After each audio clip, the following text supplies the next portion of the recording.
আসসালামু আলাইকুম বিসমিল্লাহির রহমানির রহিম।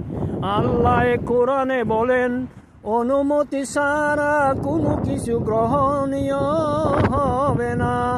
অনুমতি ছাড়া কোনো কিছুই গ্রহণীয় হবে না। অনুমতি ছাড়া কোনো কিছুই গ্রহণীয় হবে না। আল কোরআন। যেমন রাসূল মুসাকে পাঠাইয়াছিল ফেরাউনের কাছে, তুমি যাও ফেরাউনের কাছে, বলো আল্লাহ আমাকে পাঠাইয়াছে, বলো আল্লাহ আমাকে পাঠাইয়াছে। আপনি ধর্মীয় বক্তৃতা করেন, আপনাকে কে অনুমতি দিয়াছে? আপনি ধর্মীয় বক্তৃতা করেন, আপনাকে কে অনুমতি দিয়েছে? যারা যারা যারা যারা যিনি আল্লাহকে পেয়েছেন তার অনুমতি না নিয়া, যিনি অথবা যিনি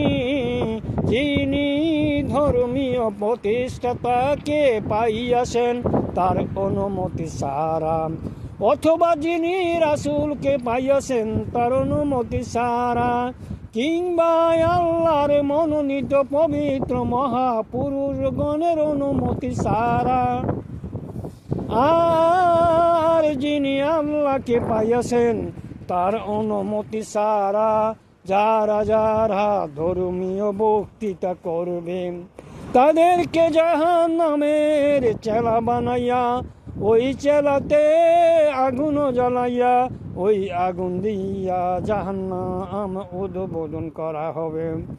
যিনি ধর্মীয় বক্তৃতা করবেন তিনি সৎকর্ম পরায়ণ হইতে হবে। দ্বিতীয় হলো উনি বলতে হবে আমি মুসলমান। তৃতীয় বলতে হবে কার কাছে মুসলমান হইয়াছে।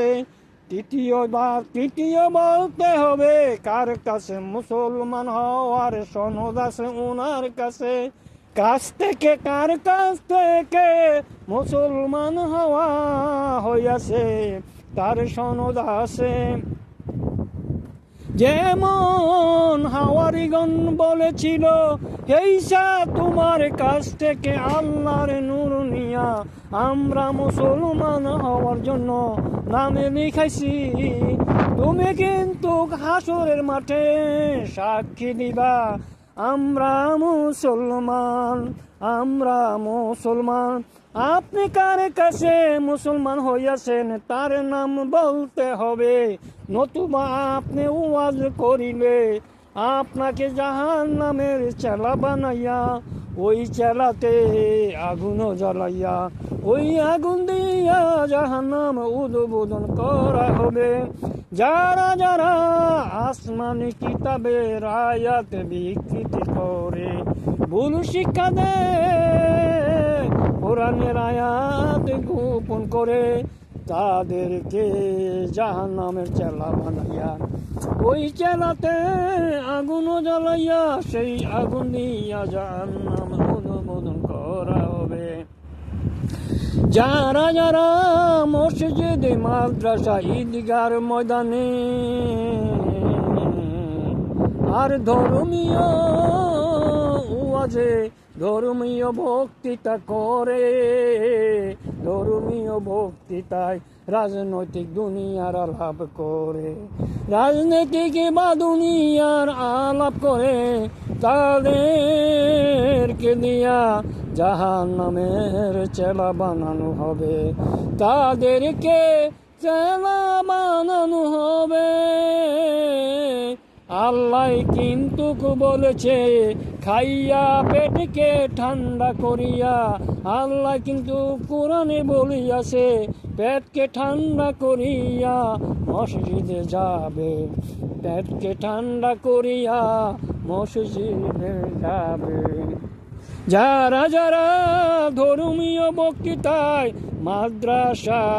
মাদ্রাসায় মসজিদে যে কোনো জায়গায় ধর্মীয় বক্তৃতায় দুনিয়ার আলাপ করে বা রাজনৈতিক আলাপ করে, তাদেরকে জাহান্নামের চেলা বানাইয়া, ওই চেলাতে আগুন জ্বালাইয়া সেই আগুন দিয়া জাহান্নাম উদ্বোধন করা হবে।